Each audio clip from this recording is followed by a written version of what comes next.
Hare Krishna. So we are continuing with Perfect Questions, Perfect Answers by His Divine Grace, Srila A.C. Bhaktivedanta Swami Prabhupada, and his conversation with Bob Cohen, a Peace Corps worker in India, also known as Brahma Tirtha Prabhu. So we are starting chapter 8, Advancing in Kṛṣṇa Consciousness, an exchange of letters.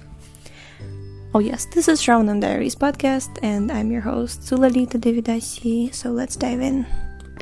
Springfield, New Jersey, 12th June 1972. Dear Prabhupada, I offer my humble obeisances.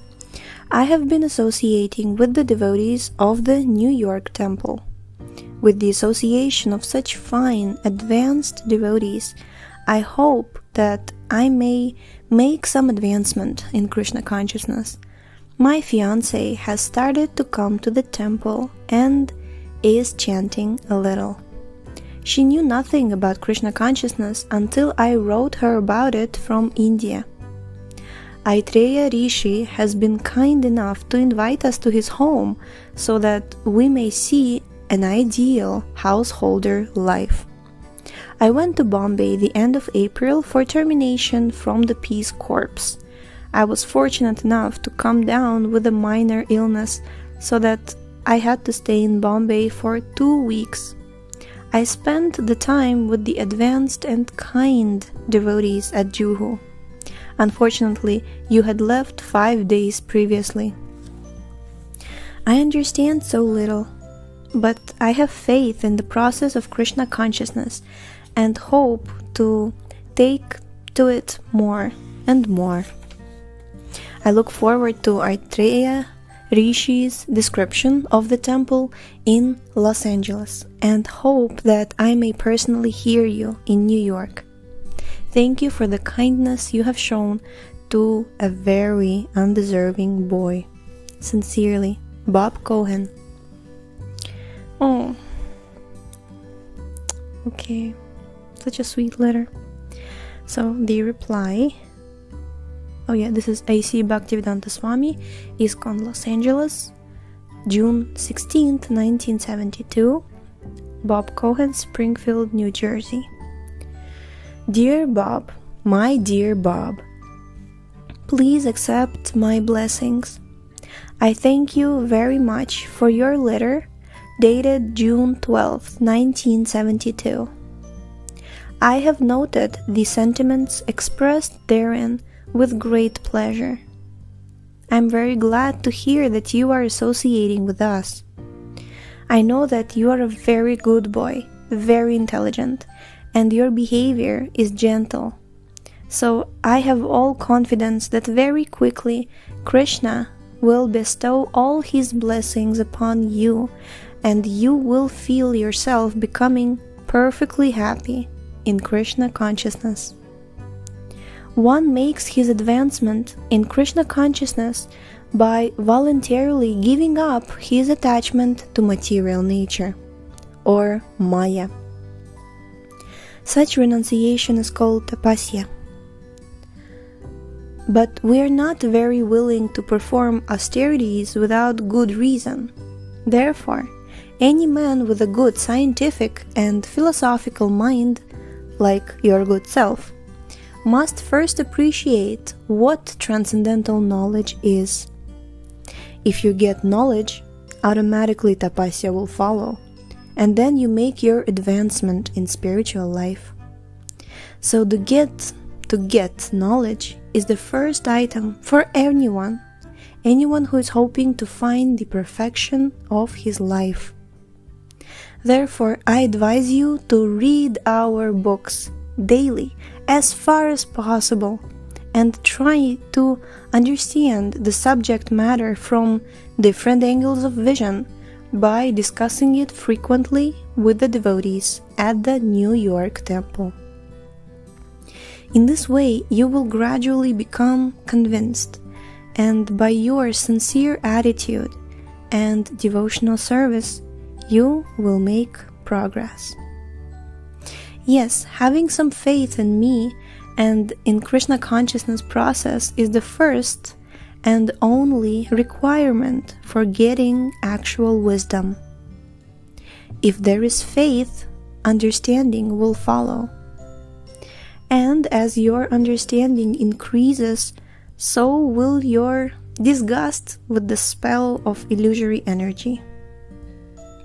And when you voluntarily give up your entanglements in the material world, then the progress is assured. Jai. Jai, Jai, Jai. This paragraph is really deep, actually. Jai. I think we're just now typing up the tapes of those conversations we held in Mayapur, and we shall be publishing them as a book. It will be called Perfect Questions, Perfect Answers. I shall send you a copy as soon as they are ready to distribute. Meanwhile, I shall be stopping in New York for 2 or 3 days on my way to London for the Radha Yatra festival there. I'm not yet certain when I shall be arriving in New York, but it will be sometime in the early part of July. You may keep in regular contact with Bali Mardana regarding the arrival date.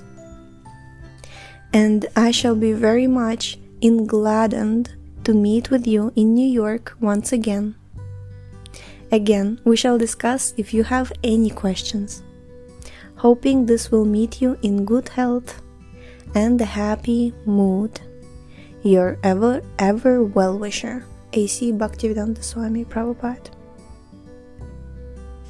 There's even a book called Your Ever Well-Wisher, because Srila Prabhupada would sign his letters to disciples, or like mostly disciples would like that. Your Ever Well-Wisher.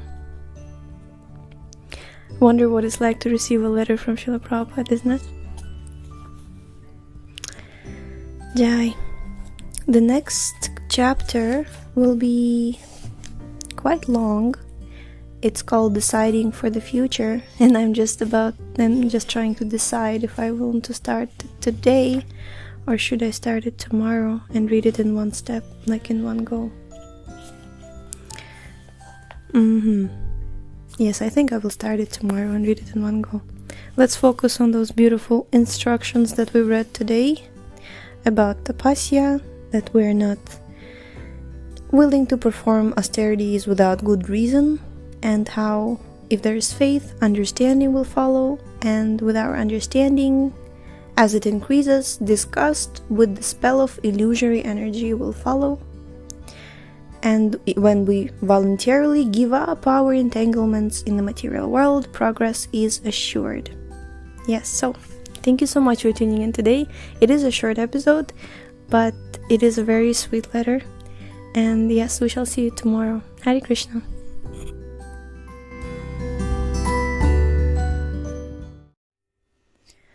Okay, so I just listened to the entire episode myself, and I was like, really? That's your conclusion? And the fact that Srila Prabhupada is saying right there that, as far as possible, read my books and discuss them from different angles of vision, and that will give you the conviction, and with the sincere attitude, devotional service you will make progress. So Prabhupada is emphasizing reading his books as far as possible, and what are we doing over here in the podcast? But at the same time, I really have this feeling of not trying to, make it too, like preachy and irritating in one sense, annoying that, like, read, look how I'm reading, I don't like this mood. So I'm just, I guess, unconsciously trying to avoid that. So yes, the conclusion is that please read Srila Prabhupada's books, and our humble attempt is to relish his books over and over again, and it is the way that we will advance in Krishna consciousness. Jai.